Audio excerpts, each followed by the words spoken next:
अस्सलाम वालेकुम। मेरा नाम है मोहम्मद रसूल एजाज और मेरी रजिस्ट्रेशन आईडी जो है वो है 14912। और जो रीज़न जो पर्पज़ है आज इस वीडियो का, वो रीज़न ये है कि आज हम एक ऐसी शख्सियत के बारे में बात करने लगे हैं जिन्होंने उर्दू लिटरेचर को एक मॉडर्न टाइम में बहुत ज़्यादा इस्टेब्लिश करने में का बहुत ज़्यादा हाथ है, और उस पर्सनैलिटी का नाम है शम्सुर रहमान फ़ारूकी।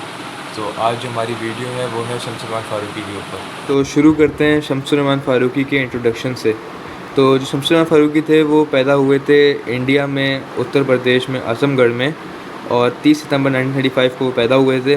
और जो उनको जाना जाता था वो इस तरह जाना जाता था कि वो एक बहुत अच्छे पोइट थे और वो एक बहुत अच्छे क्रिटिक एंड थ्योरिस्ट थे उर्दू लिटरेचर के, और उनको कंसीडर किया जाता था one of the most Urdu literature best poet. And मतलब जो उनका एक्सटेंसिव वर्क था लिटरेचर के लिए वो ज़्यादातर पोइट्री और फिक्शन होती थी। और शमसुर रहमान फ़ारूकी ने जो अपनी एजुकेशन थी, अर्ली एजुकेशन, वो कंप्लीट की थी आज़मगढ़ से। उसके बाद फिर वो इलाहाबाद चले गए, वहाँ जाकर उन्होंने इलाहाबाद यूनिवर्सिटी में से पढ़ा, वहाँ पे उन्होंने अपनी एमए की डिग्री ली इंग्लिश के अंदर। और शमसुर रहमान फ़ारूकी की शादी जब हुई तब उस वक्त ईयर था 1965, और उनकी 2 बेटियाँ थीं। और जब उनके रज़ाए इलाही से इंतकाल हुआ तब भी वो इलाहाबाद उत्तर प्रदेश में थे, और उस दिन तारीख थी 25 दिसंबर 2020। और अगर हम शमसुर रहमान फ़ारूकी की लेगेसी की बात करें उर्दू लिटरेचर के अंदर, तो उनकी लेगेसी को हम इस तरह ढूंढ सकते हैं कि मतलब जो उन्होंने अपना क्रिएटिव वर्क दिया था वो लोगों को इस तरह इंस्पायर करता था, मतलब इंस्पायर के साथ साथ वो लोगों को इस तरह एजुकेट भी करता था कि जो रीडर्स और राइटर्स थे वो उनसे बहुत ज़्यादा इंस्पायर्ड होते थे उनके काम से।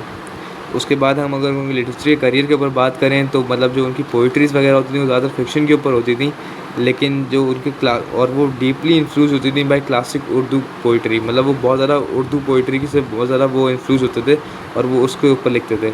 और अगर हम इसी तरह बात करें उनकी मॉडर्निज्म इन उर्दू लिटरेचर के ऊपर, तो वो इस तरह होगी कि he is introduce with the created modernist idea into Urdu literature, जिसमें उन्होंने एक क्रिटिकल एसे और रिव्यूज़ प्ले किए थे, significant role to shape modern Urdu literature into new era. इस तरह से उन्होंने मॉडर्निज्म लाए उर्दू लिटरेचर के अंदर।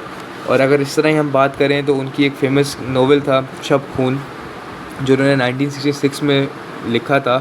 वो एक मैगज़ीन बन गया था बाद में, तो शब खून, और वो एक बहुत सिग्निफिकेंट प्लेटफॉर्म था फॉर मॉडर्न उर्दू राइटर्स और पोइट्स, जो उस टाइम के मॉडर्न राइटर्स और पोइट्स थे। तो वो मैगज़ीन पब्लिश्ड मतलब इस तरह हुआ कि उसने बहुत सारे ज़रूरी कामों को इंट्रोड्यूस करवाया न्यू राइटर्स से, जिसको उर्दू लिटरेचर की शक्ल से मतलब आज भी लोग सीन में जानते हैं।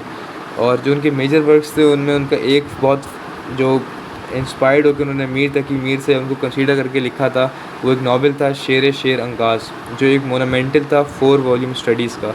और वो एक क्लासिकल उर्दू पोइट्री थी मीर तकी मीर की, जिसको शमसुर रहमान फ़ारूकी ने एक मोस्ट सिग्निफिकेंट कंट्रीब्यूशन दिया था उर्दू लिटरेचर के अंदर। और अगर ऐसी हम उनकी एक और उसकी बात करें तो एक उनकी नावल था कए चांद असरे आसमान, द मिरर ऑफ ब्यूटी, जो उन्होंने एक हिस्टोरिकल नावल सेट किया था 18th सेंचुरी में इंडिया में, जो एक्सप्लोर कर रहा था कल्चर और लिटरेरी को ऑफ टाइम, मतलब ऑफ दैट टाइम, मतलब उस टाइम पे। और उसके उनकी एक और उनकी एक नावल था the sun that rose from the earth, a collection of historical novel, जो उन्होंने ट्रांसलेट किया था इंग्लिश के अंदर।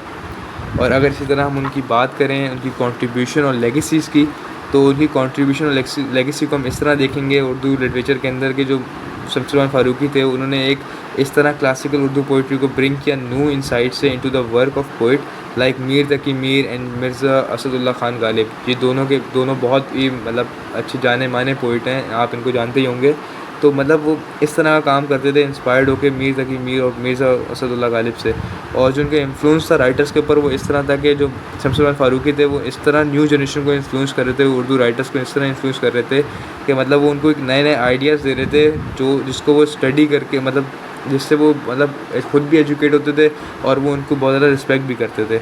और इसी तरह अगर उनकी प्रमोशन ऑफ उर्दू लिटरेचर की बात करें तो through his magazine Shabkhoon his extensive literary output he played a crucial role in promoting and preserving Urdu literature. तो ये उनका एक बहुत मेन रोल था उर्दू लिटरेचर के अंदर।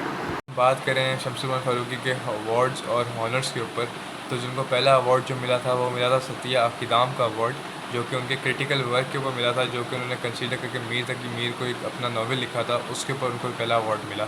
फिर दैन इन 2004 उनको एक और अवार्ड मिला पद्मा श्री का अवार्ड, जो कि मतलब एक इंडियन हाईएस्ट सिविलेशन हॉनर है, जो उनको उनकी लिटरेचर के कंट्रीब्यूशन के ऊपर मिला, जो उन्होंने एक न्यू मॉडर्न एरा एक्सप्लोर किया लिटरेचर का, उर्दू लिटरेचर का, उसके ऊपर उनको मिला वो पद्मश्री का अवार्ड। और फिर उनको 1996 में एक और अवार्ड मिला था जिसका नाम था सरस्वती सम्मान अवार्ड, जो कि उनको एक उनके फेमस नॉवेल के ऊपर मिला था जिसका नाम था शेर अंगाज़।